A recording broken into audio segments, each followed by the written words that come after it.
What happens if a car comes? You die. What? Just relax. Just trust. You need to learn how to trust. Okay. Hello and welcome to A Day in Film. Today's film in question is The Notebook, starring Ryan Gosling and Rachel McAdams, and directed by Nick Cassavetes. And before I get more into the review, please like, comment, and subscribe on this video. It really does mean the world. It does a lot to boost my confidence and make me want to do more of these videos. If you think you know anyone that would like a video like this, where it's just a guy talking about film, be sure to share it with them because that's all I do. But yeah, back to the video. I hope you enjoy. So I went into this movie knowing pretty much nothing about it. I knew it was a romance movie, and I knew it was a very popular one.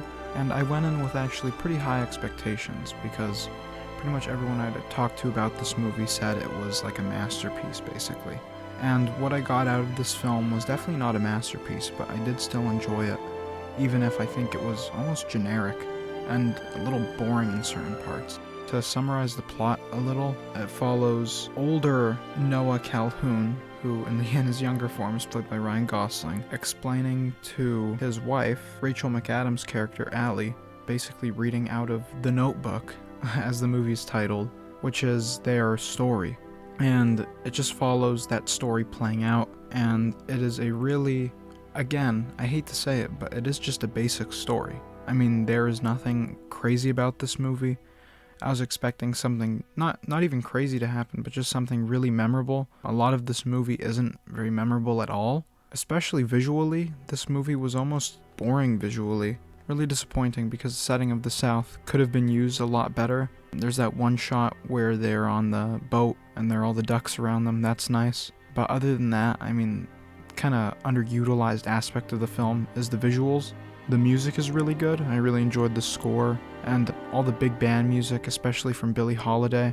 There are just a lot of great pieces of music in this movie, and again, the original score is pretty solid, and it fits that kind of big band Bayou beat kind of thing, and it still keeps it emotional, obviously. And that's another thing that kind of disappointed me about this movie, is that that emotional core just wasn't really there for me. When I was watching this, I didn't really feel ever emotionally attached to these characters. People are telling me they cried to this movie. I just personally don't see it.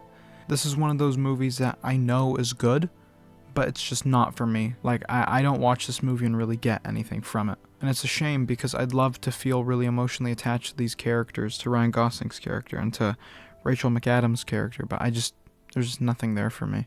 The story is pretty interesting though. I knew certain aspects of it. I knew about the 365 letters thing, and that's pretty much it of the story. I knew that it was like a summer romance thing, and those first like 20-30 minutes where it is just a summer romance are pretty sweet, and watching them both grow outside of each other's lives and watching it kind of converge on itself again was really beautiful.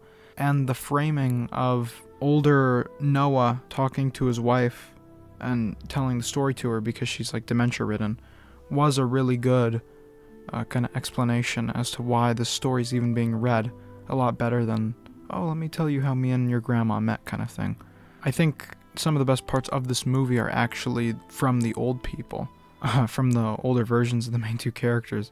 Mainly when, and I guess this is kind of a spoiler, so spoiler alert, you should check this movie out. I mean, it's a classic. If you talk to any women in your life, they've probably seen this movie. It'll make for good conversation, so yeah, watch The Notebook.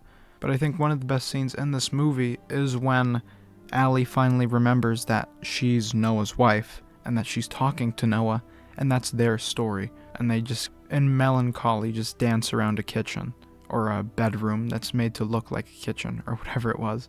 That scene was probably the most powerful in the movie, and not even the scene after where she starts freaking out because she forgot who he was. It's just something about that like fleeting sense of happiness was just really powerful to me. But I mean, like, all the like screaming and yelling from Allie and all the upset angriness and drunkenness from Ryan Gosling's character Noah, it just didn't really get to me. It didn't really feel like there was an emotional core. And I'm prefacing to me because I know this movie is like loved by so many people, and by no means am I trying to take that away from you. But again, it just didn't do anything for me. I thought it was just a perfectly fine romance movie. And it's a shame because I think a story like this could be a lot better, and it could have been told a lot better as well. You know, there's Ryan Gosling's character goes to World War I because they need to kill off his best friend and also set up Allie's husband for a little while. And I mean, that's how they do it. And it works pretty well. And seeing a random war scene where the main character's best friend dies is a little kind of funny. Not funny, but just kind of a little shocking in a romance movie. I wish there was more stuff like that. Not like war, but more like, oh, I wasn't expecting that in this movie, because this movie is pretty by the numbers if it's just like romance wise. Seeing the mom finally explain to her, it's like, oh, back like 20 years ago, that was the love of my life, and it's just a random like coal shoveler. There are a lot of great individual moments in this film, but they don't link really well because the in-between is just kind of boring fluff. And again, I hate to say it, but I didn't get anything from it. I can't really say much more about this movie. I mean, you should probably go watch it just to say that you've watched it, because this is like, next to Titanic, this is the romance movie, even though there are definitely better ones out there. Mainly, in my head anyway, How Harry Met Sally, or When Harry Met Sally, whatever it's called, and Chungking Express. I definitely recommend those two movies. Chungking Express is one of my favorites of all time, and How Harry Met Sally, or When Harry Met Sally, is just a really great rom-com, even though it's not really the same as just a romantic drama like this movie is, because it takes itself very seriously, and there are not really many jokes at all. But yeah, that's all I have to say. I hope you have a wonderful day, and I will see you in the theaters.